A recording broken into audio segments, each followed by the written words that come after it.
computation by the sixth petitioner in general met the standard of proof settled by this court in Raila 2013 case. The premise of the sixth petitioner's percentage computation was a press briefing made by the chairperson of IEBC on 10th August 2022, when the evidential burden shifted to IEBC and its chairperson, as it does in election cases. They produced video evidence correcting the percentage voter turnout to read 64.6 at the time of the briefing. This percentage, however, did not include reports from all the Kim's kits and 86,889 voters who were identified manually using the printed register of voters. In our view, the assertion by the sixth petitioner that the percentage voter turnout was firstly predicated on the uncorrected percentage given by the chairperson of IEBC was negated by evidence adduced to prove the correction. Secondly, the sixth petitioner based his percentage of voter turnout on the total number of registered voters, while the chairperson of IEBC made reference in the press briefing to the number of registered voters who were identified through the Kim's kits progressively. The sixth petitioner also asserted that rounding off of votes cast in a presidential election as a means of assessing the threshold under Article 138(4) of the Constitution kills and bars voters, which is illegal and unconstitutional. We have deliberated on this proposition and found that it is not mathematically sound and that the rounding off done by IEBC and the chairperson was correct. Consequently, we find that the petitioners did not provide a watertight case to warrant the setting aside of the results of the presidential election on the basis of not having met the threshold provided under Article 138(4)(a) of the Constitution. On the voter turnout, therefore, we find that the formula predicated on the number of voters identified through Kim's kits progressively and used by IEBC and the chairperson to generate a percentage of 64.76% was correct. Having settled the issue of voter turnout, we must ask ourselves whether in the making of the declaration, the chairperson of IEBC applied the formula in Article 138(4) of the Constitution, which is total votes cast less rejected votes divide by 2 must always give 50% plus 1 vote.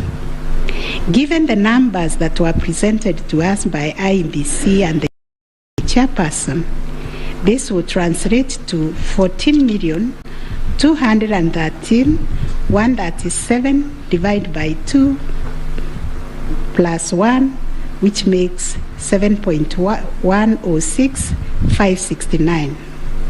The question that must inevitably follow is whether this formula, when applied, will confirm that 7,106,569 votes is less than 7.176,141, which represents the number of votes received by the first respondent.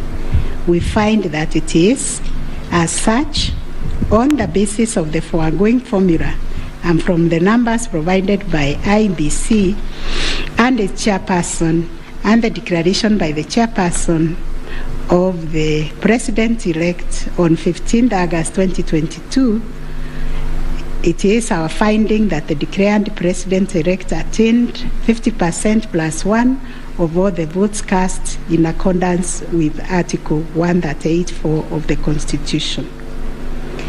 Issue number 8, on whether there were irregularities and illegalities of such magnitude as to affect the final result of the presidential election.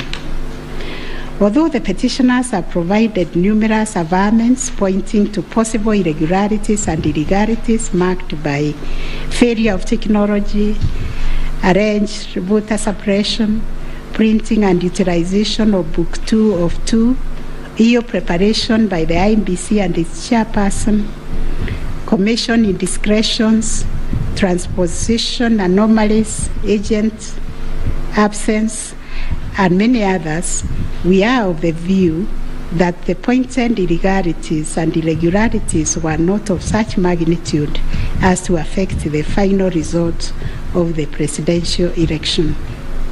We will delve deeper into the details of this issue in our recent judgments.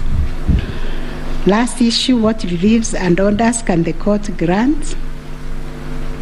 Under Article 163(3) of the Constitution, it is provided that the Supreme Court will have A. Exclusive original jurisdiction to hear and determine disputes relating to the election of the office of the President arising under Article 140. And Article 140 provides, I quote, a person may file a petition in the Supreme Court to challenge the election of the President-elect within 7 days after the date of the declaration of the results of the presidential election. 2, within 14 days after the filing of a petition under Clause 1, the Supreme Court shall hear and determine the petition, and its decision shall be final. If the Supreme Court determines the election of the President-elect to be invalid, a fresh election shall be held within 60 days after the determination. In exercising its jurisdiction pursuant to these provisions, the court sits as an election court with a mandate to determine the validity or otherwise of the election of the President-elect. It is clear to us that the jurisdiction of the court is quite circumscribed in terms of the orders or reliefs it can grant following the hearing and determination of the election petition under Article 140 of the Constitution. In the event the court determines that the election of the President-elect is invalid, it must make an order nullifying the election. Consequently, it has also to make an order directing INBC to hold a fresh election within 60 days after the determination. Should the court determine that the election of the President-elect is valid, it shall issue a declaration to that effect. The court has then, as a matter of course, to make an order dismissing the petition with or without cost, as the case may be.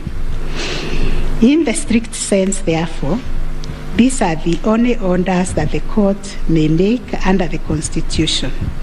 The court cannot assume jurisdiction that goes beyond the purview of Articles 163(3) and 140 of the Constitution. However, nothing stops the court from issuing orders or reliefs by way of recommendations. Indeed, since 2013, this court has issued many recommendations arising from the determination of the 3 petitions challenging the election of the President-elect. The recommendations are meant to improve our electoral landscape and hence aid in the development of our democracy. In this regard, this court has been greatly aided by the contributions also of the amici curiae, and the court places a heavy premium on those briefs that were filed and those which were admitted. The final orders made by the courts. This is a unanimous decision of the court, and we make the following orders. 1, the presidential election petition number E005 of 2022 as consolidated with the presidential election petition numbers E001, 2, 3, 4, 7, and 8 of 2022 are hereby dismissed. As a consequence, we declare the election of the first respondent as President-elect to be valid under Article 143 of the Constitution. This being a matter cutting across the public interest, we order that each party do bear their own costs. It is so ordered.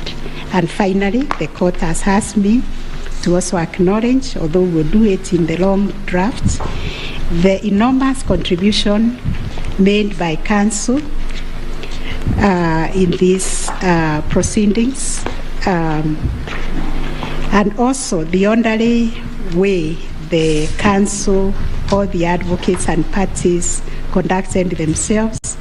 They remained seated throughout the proceedings. That is the judgment of the court, a unanimous one.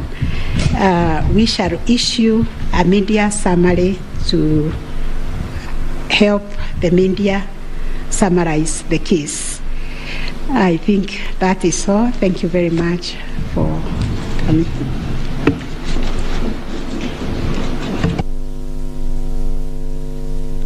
My Lady, Madam Chief Justice, and the learned judges of this court, again, I am requested by my colleagues to thank you most profusely for your labors into delivering this judgment, listening to all of us, and giving our nation this judgment so that we may move forward. Thank you, and God bless you. May it please the court. It is not true that I asked the Attorney General Emeritus to talk on our behalf. Next time you should talk to me. Let me similarly